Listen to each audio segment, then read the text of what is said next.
So today's talk is titled as Ocean's Dirty Secrets. And so I'll walk you through what I essentially work on, but I'll not go very deep. So Amit has already covered a little bit of where I work. And you see within this black box is the Indian Sundarbans, which is shared jointly by India and Bangladesh, as many of you will be aware. And this lies in the second largest freshwater delta in the world, formed by the rivers Ganga, Brahmaputra, and Meghna. And what happens here is that you have the world's largest contiguous mangrove forest. So it's not the largest in terms of area, but it's largest in terms of the forest being joined together, thereby resulting in a lot of uniqueness that I'll show you down in the presentation. This ecosystem is essentially driven by tidal inflow, as you can see in this video. And you'll see large stretches of this mangrove forest, which is joined by very narrow creeks, and at the same time by very large rivers, which flow through this system. And this is very uniquely intertwined with the mangrove forest in itself. So consequently, what happens is that this obviously supports a very rich diversity in terms of small organisms that we don't see, and in terms of large keystone species, which is the reason why this mangrove forest is of interest to us. So as Amit has already pointed out, this is home to the world's only swamp tiger, and this is known as the Royal Bengal tiger.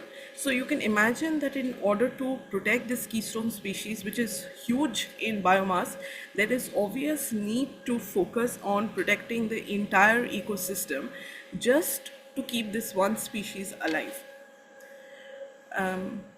So apart from the Royal Bengal tiger, which is unique to this region, you also have the saltwater crocodiles, which so the Sundarbans is one of a very unique breeding ground for the saltwater crocodiles, and these can span up to 14 meters in length. And as you can imagine, that since this is a place which is also very highly populated by people, there is constant human-animal conflict. So there is a lot of resources in terms of scientific understanding, in terms of money that needs to go on to protect these species in this ecosystem.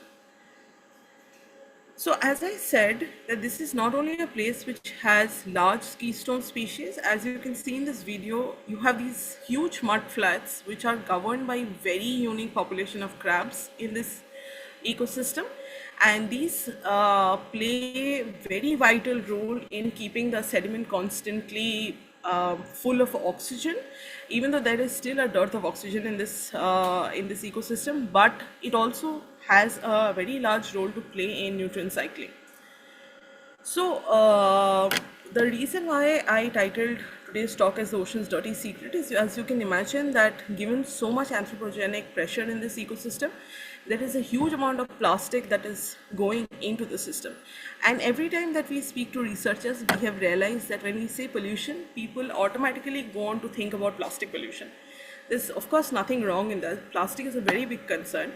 But what is even a bigger concern right now is this one nutrient which is there in the ecosystem all the time, and that is nitrogen. So what nitrogen is doing is that, I'm sure all of you already realize that nitrogen is crucial for the living cells. So there is no ecosystem which can function in the absence of nitrogen. There will be no productivity if there's no nitrogen. But what is happening is that because of this constant increase of human pressure on this ecosystem, there's a lot of nitrogen which is being washed into deltaic systems such as the Sundarbans. And all such ecosystems around the world, which is like the ultimate sink of freshwater rivers, is seeing this increase in nitrogen in the ecosystem, resulting very often in something called harmful algal blooms. So what we see is that these would be rapid growth in algal cells, which automatically come down after a while. But these have devastating impacts on the ecosystem.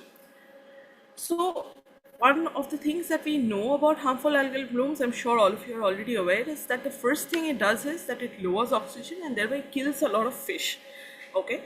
In the last 1 year, there has been 392 documented cases of large HABs around the world, and these have caused a staggering downstream cascading effect, as you can guess by looking at these figures.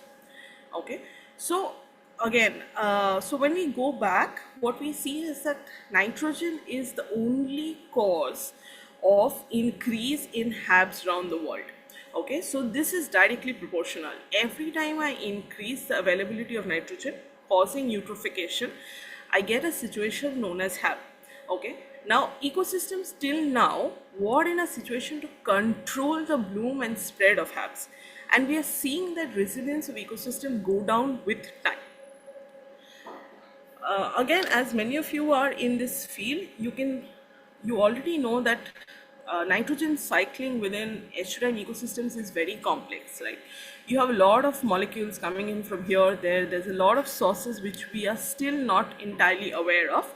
And the more we study these ecosystems, the more factors get added in, resulting in very complex interaction between the type of nitrogen that exists in the ecosystem. So what we do is that we work in two of the major estuaries in this entire ecosystem. And as you can see, these blue dots, these show our sampling stations. So what we do is that we use a boat to travel from north to south for about 10 days, and we sample 250 stations to document how nitrogen is changing in this ecosystem.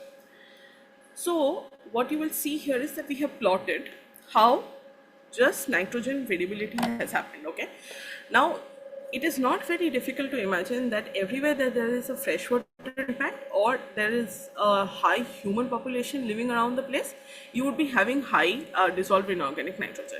So this is simple addition of nitrite, nitrate and ammonium in the water is what I am showing you.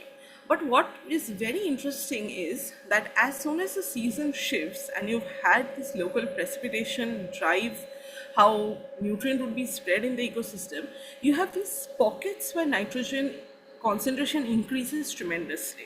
Okay, and these become hotspots or pockets of high D. And these are the places which then become a concern for us, because we know that these are places that you'll be getting, there is a very high probability of getting a HAB bloom, right? So these are places then we keep an eye on to see if within this narrow micro niches, you're actually getting situation which trigger a surface water HAB. All right. So now if you club this with a growing problem of plastic, now this is a photo that we took just after the tide had come in and gone out, and look at the staggering amount of plastic that is being trapped by the mangrove plants. And you can imagine, but just by looking at the sheer volume here, that it is manually not possible to remove plastic from such large ecosystems. Okay, so when we club nitrogen with plastic, what is happening is that these plastics are now forming surfaces on which unique bacteria and phytoplankton can attach, thereby creating a high residence time ecosystem. Okay, and these plastic surfaces are then allowing interaction of organisms that would have otherwise never had a chance to interact just in the water directly. All right, so these surfaces are increasing the probability of which these interactions can happen, and consequently these are resulting in the spread of antimicrobial resistance. So these surfaces then act, as you can see in the first photo, it brings down organisms that could probably have a high antimicrobial resistant gene and then give them to bacteria or smaller organisms yet which did not have these genes. Alright, so consequently what is happening is that the entire microbiome is growing and evolving very, very fast. So a lot of the things that are currently happening is, this is one example of research happening around the world. So what scientists have done is that they have taken plastic, isolated the organism from on top of plastic, and then enhanced their capacity to degrade plastic, thereby providing this as a possible solution to reduce the microplastic load in the water. All right, so a very common practice that is done across India now is that you take an ecosystem, thereby track what the plastic chemical composition is, and at the same time you track the microbiome that's there. All right, possibly making it possibly allowing you to draw conclusions that, okay, if I have these kind of organisms, I can possibly bioengineer these or use their plastic degrading capacity to decrease the plastic load in such ecosystems. And similarly, another thing that people around research labs around India are working very rapidly on is that we try and grow plants of the type that can use this water, okay, thereby decrease the nitrogen load in the water and in turn bring down the possibility of HABs happening. So that's also another frontier of research in this topic that's happening in India right now. So consequently, a lot of the work that I currently do is, of course, focused on how this science can be brought to the communities in ecosystems where you work, in ecosystems where I work. I'm sure you'll realize a lot of the problems are similar, and hence any solution that we give has to drive towards a sustainable ocean and has to be open and usable to the common public as such, and not only remain restricted to the scientific population. So that is the talk that I wanted to give for today. And if you have any questions, feel free to ask. This is a work that was funded by WWF, and of course it cannot be possible without Forest Department. And this is a photo of the research institute where I work, and people who obviously without whom none of this work would have been possible. And having said all of that, just a little bit of information. So there's a meeting that we are having on a similar topic in Kolkata in December. So if any of you are interested, please feel free to get in touch and attend the meeting. It'll be really good to have early career researchers or senior scientists for the meeting. Thank you.